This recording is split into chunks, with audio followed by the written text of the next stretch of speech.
Hey guys, welcome back to another video. Today we are taking a look at something pretty big, the Traxis Stampede.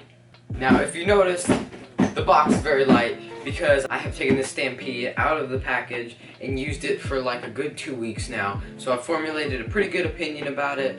I'm excited to review this, and I do have a pretty positive opinion about this thing. So let's go ahead and get right into the video. So I'm just going to start off with some box specs. It goes 30 miles an hour. It actually has 3 modes, which is beginner mode, which I stayed on for like 2 days, which is 15 miles an hour. Then you have trick mode. I really don't know what that does.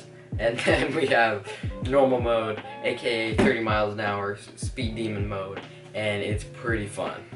And I'm not an expert on these things at all. I really don't know too much about them. I can tell you what's on the box, tell you how much fun I had with this, with my experience of these 2 weeks, and I can give you some cool footage of me running this thing around at 30 miles an hour. It is waterproof, as it says right here. All the components on the Traxis itself are waterproof, but not on the remote. So if you want to go swimming with the remote, definitely don't do that. Now I got the version without the battery, just so that I could get a little bit more powerful batteries. I went with the Electron Pro 2S LiPo 7.4 volts with a 5200 milliamp. I have to look at it because I can't remember it. I got 2 of those. They're just a little bit higher quality batteries than the ones that come with it, so I just went ahead and got one without a battery because it saves some money, and I got these. And I also got a charger for the 2 batteries just because you need a charger to charge them. They're very high quality. They last for like 45 minutes on a full charge at least.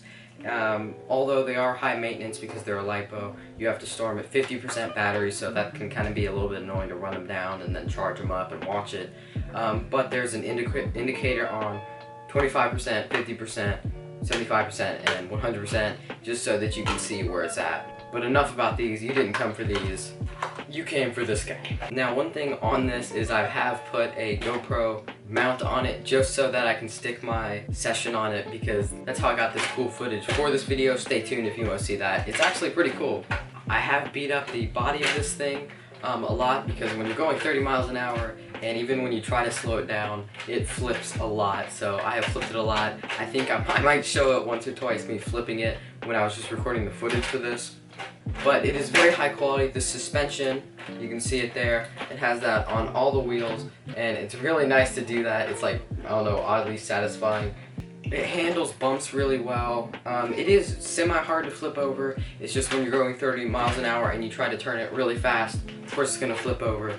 Me never driving a fast RC car before, like the fastest one I've ever drove before was like 3 miles an hour, possibly. So this was a big step up to me. I stayed on beginner for 2 days, as I think I said, and then I went to 30 miles an hour. And I've gotten used to it pretty fast. As you'll see in some B-roll, it's not too beat up. After 2 weeks, I'm happy I have not chipped this at all. The body is a very light material, but it like doesn't break at all. It feels very solid. It's just light so that it can go the fastest.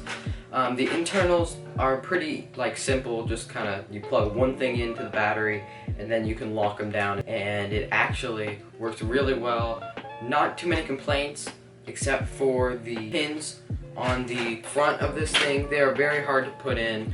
I have a lot of trouble trying to put those in sometimes. What you have to do is push the body down and then it makes it level, but that's really starting to get it beat up when I'm putting those in, because you have to force it, and it gives me a lot of trouble. And they do sell separate bodies, chassis I guess, for around $30. It depends on where you get it. Amazon, I think it might be $25. So keep that in mind. You don't have to like take super duper care of this. You can just beat it up if you really want to. But I don't even see myself having to buy a new one for a long time, because this is extremely durable. Next up, the controller. This thing feels really good to the hand. It is only for right-handed users. I don't know if they make a left-handed model, but that would be very uncomfortable because there's a little ridge on this right here. You can see the ridge, and that would be very uncomfortable if you're trying to hold that with your right hand. But left hand, of course, you're going to be controlling it like this if you're right-handed. If you're left-handed, you have to control it like that or like this, and you're probably not going to have a good time. So maybe search for a left-handed. I don't even know if there's one. There probably is. But it is made out of a fairly cheap plastic, but there's no bend There's no bend in this at all. There was some weird crack there, so I don't know what that was, but it seems to be fine still. The trigger's very nice. Of course, you pull in to go forward, and you push the trigger out. That's why there's like almost a trigger guard on it. You just push that out, and then it will go backwards. The wheel is really nice that you use to turn it. Very responsive. It goes back automatically, which I would expect. The foam feels pretty nice on it. The finish, it's like a black chrome finish they gave on the wheel itself for the controller. It looks really good. I don't know what that is. It's not chipping it off or anything, so that looks really nice. There is a steering trim knob right here, which you can turn to get the perfect going forward without turning. I have a lot of trouble with that because I hit this by accident. I feel like it probably should have been a thing where you have to put an Allen key in or something, and it's like an inner hole, because I have a lot of trouble with that, like accidentally bumping it just by moving it around, and then I'll hit it trying to do like, watch me hit this jump, and I'll just go totally left, and it will be really annoying, and then I have to tune it again. So I'm gonna have to figure out something with that.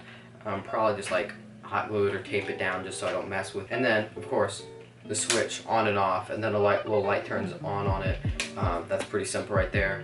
You have to do it in a certain way, just for like quality of life with this thing, where you turn the remote on first and then you turn the Traxis on second.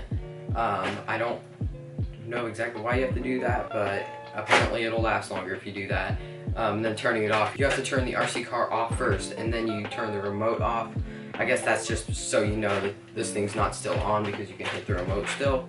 Button on this thing is very hard to hit, because when you're turning it on, most likely the chassis is on it, and then you have to reach down, try to find the button, and it can lead to some very awkward situations trying to hit that and then figure out if it's on or not. But steering's very responsive, connection's very responsive. I actually have not been able to go far enough away from this to get it to lose connection.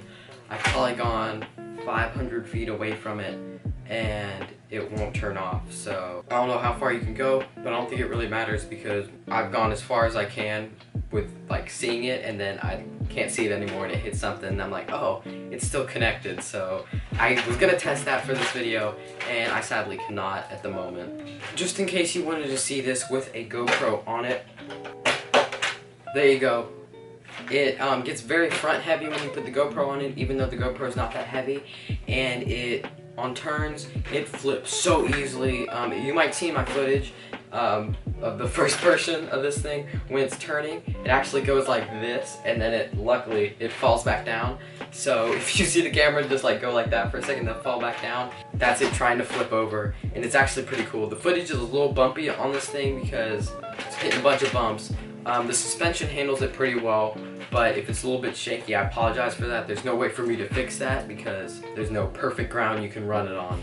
And last thing before we go to the B-roll of this thing, pull the trigger all the way down to just kick it and go fast. It will just legit immediately flip up and then flip over. So you have to hit the trigger slowly going forward. You can't just hammer it in the beginning or it flips over, and you have to have a decent amount of control on this thing. So I wouldn't recommend this to young kids at all. I think they would very easily destroy this thing, even though it seems pretty durable. So enough of me blabbing about stuff you probably don't care about. Let's see some footage of this.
Oh,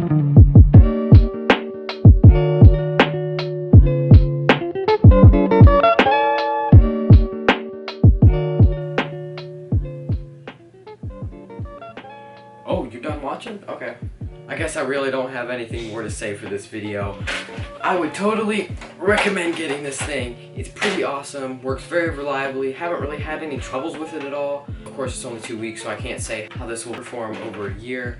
If you're using this for over a year, you're definitely gonna have to buy a new chassis, but like I said, they're not very expensive. So yeah, if you have the money, go pick one of these up. They're very solid, and from what I've seen, they're the best RC car for the money at this price point. So, highly recommend. Hope you guys enjoyed or found it helpful. If you did, check out some of my other horrible videos, and I will see you guys next time. Peace out.